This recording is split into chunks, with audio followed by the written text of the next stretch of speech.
Ito. Isa yung sasakyang pangkalawakan. Meron siyang laman na sapat na gamit at pagkain na kayang tumagal na ilang taon. Nakikiusap ako sa inyo, Jomfre. Sumama na kayo sa akin. Lumayo muna tayo at magpalakas. Saka tayo bumalik para lumaban ulit. Parang awan nyo na. Kamahalan. Hindi.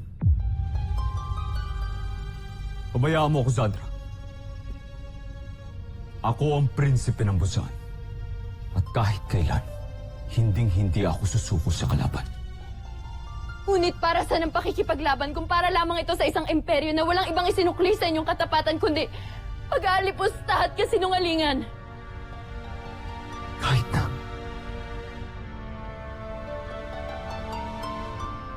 Itinakda ako para protektahan ang karangalan ng Busan. Kaya gagawin ko ang lahat para protektahan ang ating planeta. Kahit hanggang kamatayan.